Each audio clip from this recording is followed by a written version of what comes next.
sebulukunatha njengabendle enkulu omakhungu onkila novapho noma nontshanga sodibandlela ezohlwele zayidiba indlela zade zadiba nendlela ngamaphela sicoco sinuka insundwana ngamakokozela njengelifu lemvula matye guduku kuza ngathinjwa lithambo lasemzini sezonto ezatye isikhwebusa kwamkhwekazi kwanoqambulo into ezingawudliya umbilo wenkomo zidlwe enyamakazi yona ihlale emahlathini ilonyathi yasinda abazingeli sebesithi bayosele simunyonyona sibutshebelezana zingazingangiwa ngabakhwekazi siyacamagusha kaloku xa sibize ezohlwele zaphezu kwentaba siyaningenisa ke bantu abahle xa senje njalo apha kweli khaya lenkcubeko yesintu namhlanje being Sunday 28 March 2021 olosuku ke lamathongo apho sihlalutye ndiyayazi ke lento yokuhlalutya lamathongo abanye abantu umuntu ulibhalile ithonga lakho kwabo ngoku ufika nini nalo Sunday abantu ke xa beyingxamela into yabo bangathi ayizude yenzeke namhlanje siphethe uWeek 4 sithi ke wena muntu ofikayo ke nawe bhala apha ngezantsi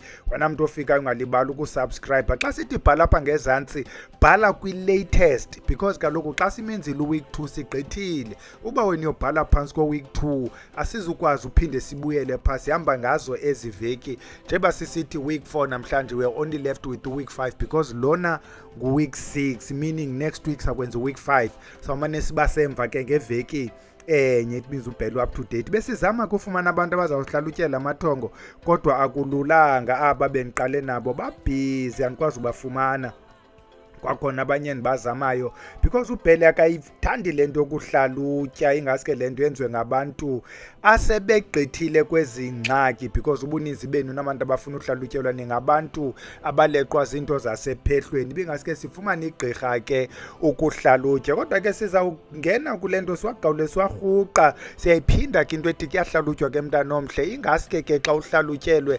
uyingcamlele kuthiwa kuthini lento kuthiwa kuthini na uyihlalele phansi nawe we-analyze uvuba ingaba yenza sense and bounce it around with someone else ento ze-second opinion zikhona nalapha emathongweni nami xa kwithongo endivuka nalo ndizawufonela ubani phaa and then ndifowunele nobani phaa ndijonge uba yeyiphi yenza sense because this is i-analysis masingene kukwenzela uba singayitsali bhele njengoba sisithi sikuWeek 4 siyaqala ke nanku uNozabelo Nombewu uthini uNozabelo camakudathu bhele ndiphupha umama wam ongasekhoyo ebethatha ubhuti wam ingathi umvalela endlini mna ndime phandle ndinxunguphele ndiyabuza ubethwa njani umntu ona-40 yeminyaka ndibuza kumntu ome phandle ndothuka emva koko uthi ebethatha mhlawumbe uthi ebebetha masi-asyume alilihlanga ke sihlobo noko akufunekanga ude uvuke nethongo lomuntu obethwayo xa nisithi alilihlanga kulo bhuti wakho ubethwayo kuyafuneka ijonge yintoni imbethisayo ngomama ongasekhoyo mhlawumbi zikhona izinto ekudala ezixelelwayo angazihoyiyo ngoku ke uzawubethwa ukubethwa ke ethongweni sometimes wena uzawuthi nje kubethwa kanti yenye nje izinto ezizichithwe into ekuvalela ubomi kubethwa noko is not always physical sometimes iba physical abantu abadala bayakwazi ukukubetha uthi xa uye umuntu ofemba yakuxelela uba ungasenamlenze nje ubethwe ndim nje buthe kwathi nje butshayiswe imoto ubethwe ndim nje bakuthe kwathi mhlawumbe ukhuthuziwe ndim ndikubethayo ayikho mnandi ke into obethwa ngabantu abadala ubhuti funeka imele lento imbethisayo ayijonge ixesha elininzi ke iba yinto naye ayaziyo sidlule siye kolandelayo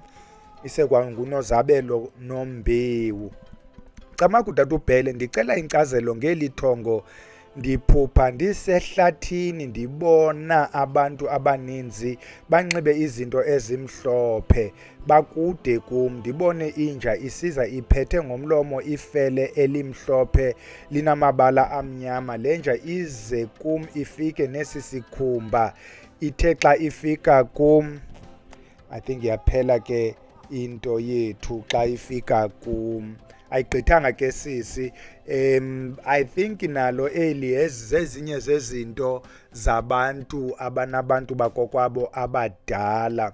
Andifuni ke ukuyitsho ukuba ithetha ukuthini, ingaske uyimele uyoyisabela kusiyazi ukuba yintoni le uyinikwa yile nja, lufele olutheni olu, ingaba sisipho esi okanye uyaremindwa ngento efamba uyayenza elufele, itheni lento sewuzayinikelwa ehlathini nje. Sijonge nabamama banxibe kanye ababantu banxibe ezi zinto zimhlophe, kodwa lona ayonto kuthiwa imbi ukuba nalento uyinikwayo yinto oyaziyo.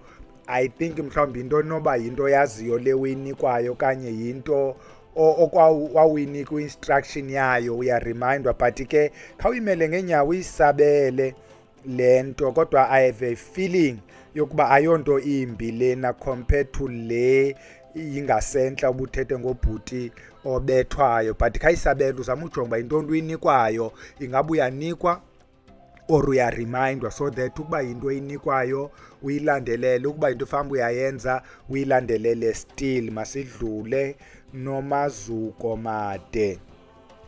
I hope ndiwabiza kakuhle la magama. Camagwini tata uBhele, inkomo le ndinomdla kuyo i-black and white kwaye yinkabi, ziwela indlela zibomvu. Nomazuko ndiyayikhumbula le nto uthetha ngayo, but ngoku andisayikhumbuli kakuhle into eyayineenkomo eziwela indlela. Khawuphinde sihlobo sam uba ukhathazeki uyibhale yonke so that siyifunde yonke, because ngoku andikho sure nguweek bani lo sasimjongile. Ngoku izawundisokolisa uba ndiphinde ndibuye umva kweza week ndiyojonga. Khawuphinde uyibhale, ndiyayikhumbula kodwa into yayinento ewela indlela, ingathi kwakuhlalutya umamcirha kuloo nto yayiwela indlela ezo nkomo. Andiyanoba yile yayinomntu owayezawukhwela imoto ehamba nomakazi wakhe, ingathi baya kuloo ndawo. I'm really not sure. Xolo sihlobo, khawuphinde uyibhale yonke phantsi kwayo le veki. Sidlule siye zamabuntu sindiwe. Xolweni bethuna uba amagama ndiwabiza rongo. Zama ubuntu, yes, uzama ubuntu sindiwe. Uthini uzama ubuntu? Uthi tata uBhele, ndakhe ndaphupha ndisezilalini eGcuwa, ndibone abamama behleli ethambekeni, nibone oomama neentombi zihleli esitulweni. Ndiye kubo ndinento elapha phezu kwendlebe, andiyazi nokuba sisilonda okanye ngumkrwelo. Ndibonise lo mama, athi lo mama, khawuye kule ntombi kabani. Niyamazi ke lo tata kuthiwa ntombi kabani. Mhlawumbi uthi ndiyamazi lo tata kuthiwa ntombi kabani. Le ntombi I think uthi ibhinqe hiya. Kuthe ndingekayi kule ntombi ukuyibonisa le nto, ndive ingoma I think funa uthi yamagqirha, qha andiyazi ithini le ngoma, kwabe kusitsho negubu.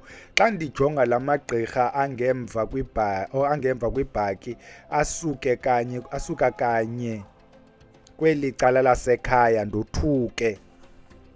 Uthi ke lo ngulona.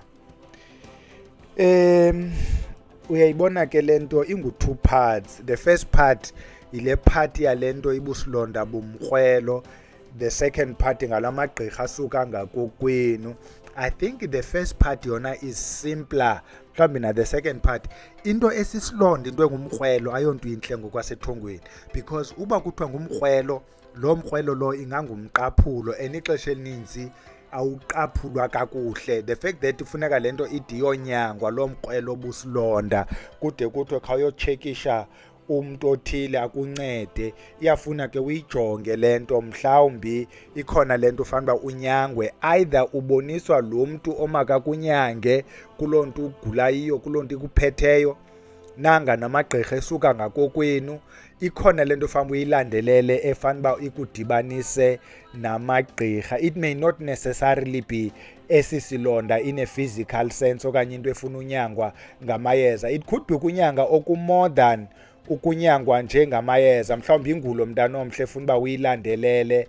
Yile nto amanye amathongo ingasika ahlalutywe ngabantu abakhe bayihamba le ndlela, because iba ngabo abathi siwaqhelile ke bhele xa enje thina singabantu bawo. It's possible ke mntana omhle, I've got a feeling ukuba ikhona into ekulandelayo efamba udibane nomuntu othile onehiya elithile omaka kuncede khayilandeleleke, ulinde namanye amathongo azawuye ebacleara evela. Sigqithe siye kuxola mbona kanye xola mbona. Camagu ndinephupha elivela several times, ukuphupha ndilele ecaleni kwendlela engceni eluhlaza estratweni kwendawo ezahlukeneyo apha Monti, West Bank nasezilalini zam, ndibe ndiyacaphuka loo nto. Abe no in bracket mood. Alikho lihle tu mntanexhego, noba ngaze ukuthi ulele engceni enazo neeflawa ezintle, ukuphupha ulele ecala kwendlela. Famba ube sendleleni, ungabi secala kwayo indlela le, intlupheko le, bubuhobo obu, bubu-homeless obu. Ngesilungu bazawuthi kukuba ngu-nothing and have nothing. Itsho le nto, the fact that ulale ecala kwendlela, it means you have nothing, you are nothing.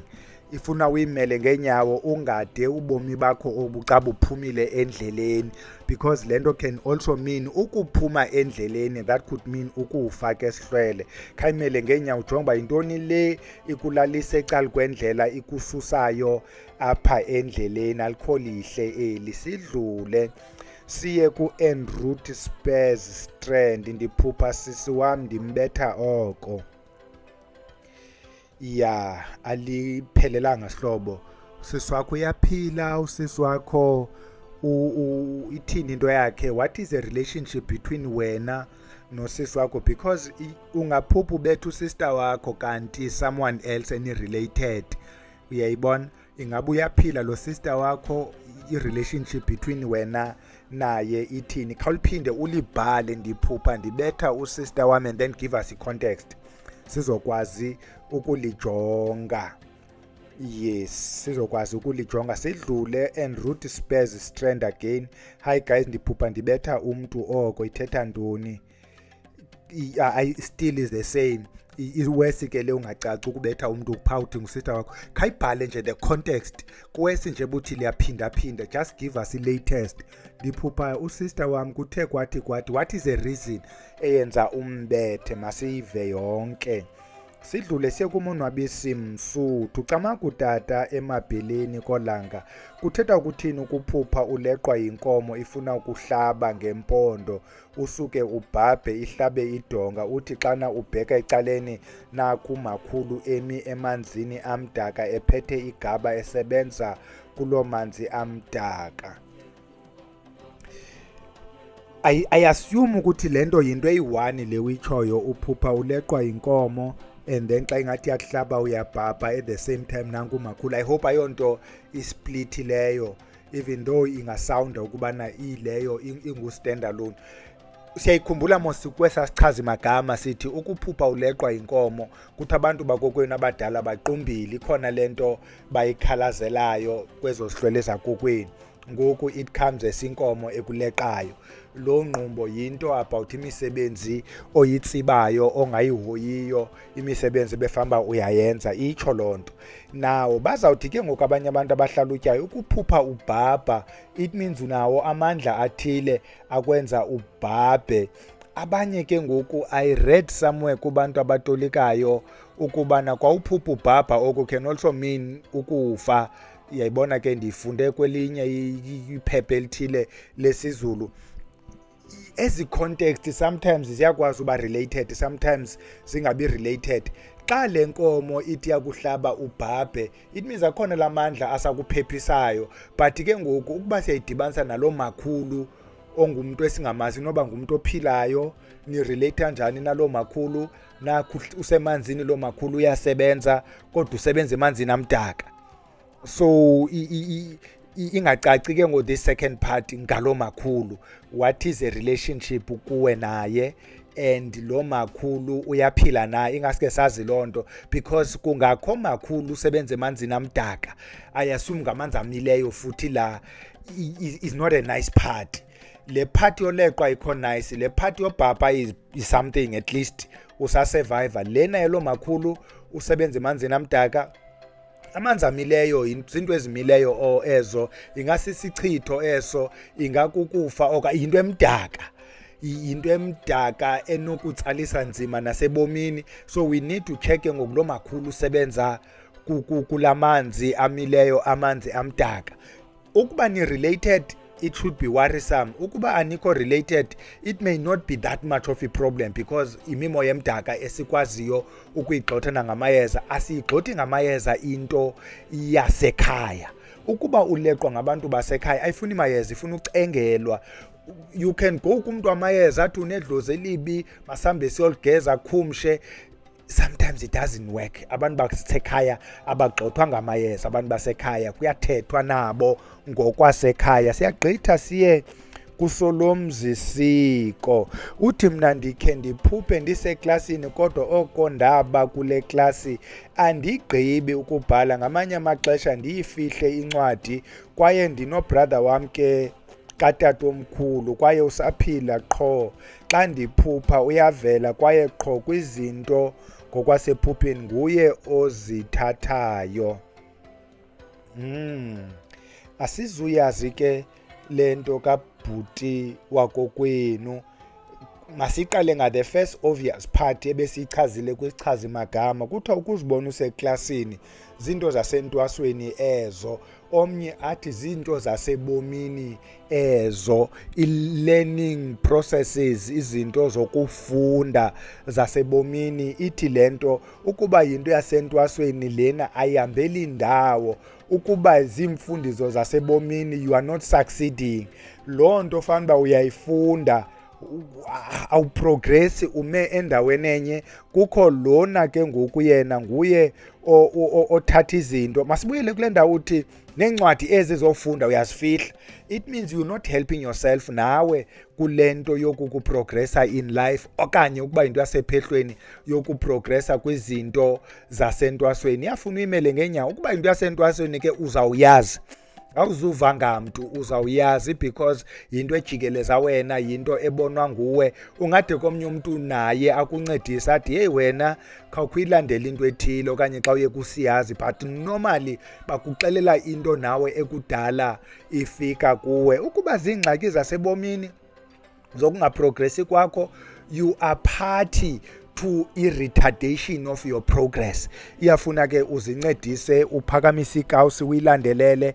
Mhlawumbi lo bhuti ovelayo wakokwenu akuncedise, maybe a go-to person, or could be someone nayo okuncedisayo to sniff energy from you. Asifuni uyichaza ke sibe ngathi sinuka abantu, kodwa nayo is possible. Kodwa it could also be a go-to person, umuntu onokukuncedisa ukwazi uprogress. Khayilandelele ke mntana omhle, ulinde amanye. Ukuba likhona li-related ulishare, sizokwazi ubona i-pattern ukuba ithini le pattern yalento yesi sikolo, because uthi yakujikeleza. Masive ezinye i-pattern sizokwazi uyibona uba iyaphi kanye kanye. Sigqithe siye kuNdimphiwe Dlomo. Uthi Camagu, ndihlala ndiphupha ndilandwa ngudadobawo ethi kukhona umsebenzi ekufanele siyowenza. Udadobawo unalo msebenzi afuna niyowenza. Funa sijonge ke udadobawo, ithini into kadadobawo, msebenzi mni lo udadobawo awenzayo yena, because ukubizela kulo awenzayo. Ingabe usaphila na udadobawo? Wayesenzani ukuba akasaphili? Ukuba usaphila, yintoni lena ayenzayo? Singayilibali ke ukubana ukuba udadobawo usaphila, it could be another dadobawo thile ongasekhoyo ovela ebubuso balo dadobawo, just to give you a hint ukuthi ngumuntu wakulotata lo, ngumuntu ongumama. Khawuphinde ujonge amanye amathongo anale misebenzi ifuna ukwenziwa ngabantu bakulotata abangodado bawo. Ikhona lo msebenzi fanele niyowenza. Eyona nto ke ehambe yothuse kwezi zinto, sometimes uyakwazi ubizwa ngumuntu ongasekhoyo athi kukho umsebenzi ofuna niyowenza, kanti ufuna uwelele kwela cala, nawe ube kwela cala niyosebenza kwela cala. Naleyo ke funeka siyiqwalasele. Kodwa ke xa esezi zinto zifika aziphepheki, ukuba uyabizwa wena kwela cala ixesha elininzi akujikeki. Ukuba uyafuna ke uyayiphahlela, hayi dadoba, hayi ingathi ndiserayithi mna usebenza apha, ndingakuncedisa ndilapha, ndikuncedise ukwenzela uba ezo zinto zela cala sizenze silapha. Siyagqitha ke kudadobawo nomsebenzi wakhe, siye kushampula Mtizozo. Uthi Camagugu abhele, umama osihlalutyayo ukhangeleka ebambe igazi, loo nto yenza uba angazithembi kwayena indlela ahlalutya ngayo Camagu. Okwesibini, ingaske angaphindi emva kwakho alifunde ngoba sele ulichazile iphupha lithini, loo nto itya ixesha Camagu sihlobo. That is noted, we will improve. Sigqithe siye kuSihlalutya Soboko. Ndiyayikhumbula ke le surname ndingakwazi ukuyibiza, nguSobok, S-O-B-O-U-G. It sounds very German to me, Sihlalutya. Mhlawumbi wena ngumjamani othile womXhosa. I'm joking. Siyagqitha ke kuSihlalutya singene kule nto yakhe, sithi Camagu bantu abadala, ndicela ukuhlalutyelwa nali iphupha. Ndiphupha utatomkhulu wam ongutata kamama osaphilayo, ndimbona sisehlathini phakathi kwindlela esasinqumla kuyo xa sisiya kwiplasi esasihlala kulo kudala. Sisephakathi kwelihlathi kwakwigeyiti yokugqibela uba sizovelela kweli plasi sasihlala kulo. Athi utatomkhulu kum mandimgcinele nantsi inyoka zakhe, mhlawumbi inyoka yakhe, ndibe sayijonga noba yayiyini inyoka enjani ngombala. Qha umbuzo wam yaba kukuthi kuye andizokwazi ebekade igcinisa phi na. Kuthi kusenjalo kuvele umntu ongumakhulu athi kum, yini mntanam, yithathe utatomkhulu wakho uyakunika. Xa ndimjonga lo makhulu ngumama katatomkhulu wam, nakuye lo makhulu ndingafuni ndimbuze ukuba ebekade eyigcinisa phi utatomkhulu lenyoka. Ngoku lo makhulu esathetha nam, utatomkhulu uyela ehambela ededela umva, ndibe ndimbona ndikhe umhlaba apha phantsi endleleni ngesandla saseright, ndigibisele ngawo utatomkhulu wam ebusweni ngelithi ndifuna aphandlwe kuba ndiyambona uyandibaleka, undishiya nalo makhulu nale nyoka. Ngathi utatomkhulu uyaphandlwa ke ngoku ngulo mhlaba, ndimbethe ngawo atshone enkungwini phambi kwakule ndlela yelihlathi sikulo, ndothuke. Athi ke konobumba bakhulu, utatomkhulu wam ungunomncotshe isiduko sakhe, bayahlobana nenyoka umajola. Umakhulu ngumama katatomkhulu wam, wayeligqirha sewasweleka Camagu. Ya, khona enye indoda ehlalutyayo ethi xa uvuka nalithongo you also check how did you feel phayana kula moment. Apha you did not feel good, you felt uba lento is not right, wade walwa wagibisela wathini, awuyifuni lento uyinikwayo.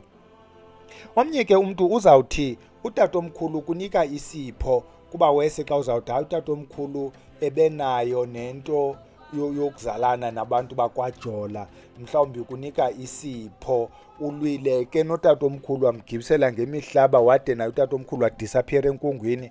It means le nto bekunika yona is not right. Naku kuvela umakhulu naye uyakucenga and still you are protesting. It's possible, is my feeling mntanomhle, ukuthi loo nto akunika yona ayonto eright. Usenoyisabela ke naphakathi kwekhaya ukubana lithini ibali not necessarily katatomkhulu but kwabotatomkhulu. Lithini ibali? It could be one of them ukunika into yakhe, nakho ibalekile, naye disappeared enkungwini. Inkungu ke also mean ezinye izinto ke ngokwasethongweni.